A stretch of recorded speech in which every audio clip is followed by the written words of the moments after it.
Hello again. There are many reasons to be dubious about Nigel Farage and reform.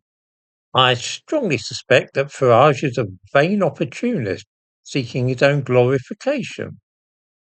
However, he is tremendously popular with many average members of the public, and he's the first leader of a party created as an alternative to Labour and the Conservatives who has ended up with a mass following in this country, first in over a century. This is a stunning achievement, so he certainly has something going for him. I do not personally trust him, and I'm far from convinced of his integrity.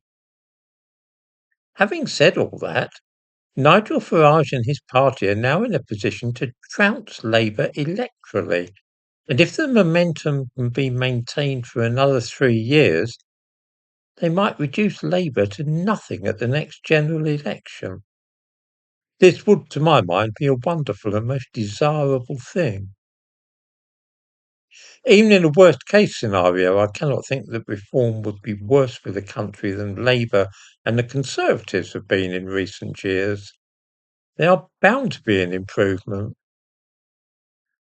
So they are the lesser of evils, and if they can demolish Labour, then I'm all in favour of them.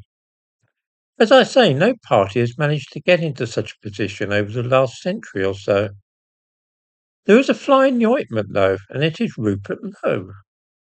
I happen to think that Rupert Lowe is probably more honest and principled than Nigel Farage. I prefer the policies which he is putting forward, and I think that his views align with my own far more than to those of Nigel Farage. I still regard him as a menace, though. The reason is simple. If people vote for Rupert Lowe's new party rather than all backing Nigel Farage, then this will allow Labour and the Greens more of a chance to get in. I think that the main focus right now should be to try and take down the Labour Party and humiliate them at every opportunity. Once that is done, then it might be time to start looking closely at Nigel Farage and reform and seeing if it is what we really want. As I say, Farage is a man whom people are prepared to vote for. And by people, I mean disillusioned Labour and Conservative voters, people that don't normally vote for fringe parties.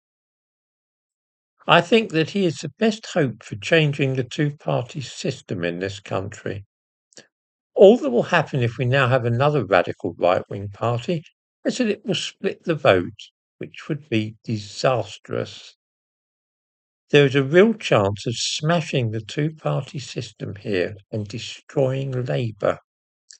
That should be our priority now, even if we are not altogether enthusiastic about the man who seems to have the best chance of doing so. This is a once-in-a-generation chance. It would be a tragedy if we lost it through factional infighting and introducing another potential leader. As I say, I have my doubts about Nigel Farage, but I would follow the devil himself and vote for him if I thought that it would rid us of that cursed Labour government. It seems to me that supporting reform is the only practical way of achieving that end.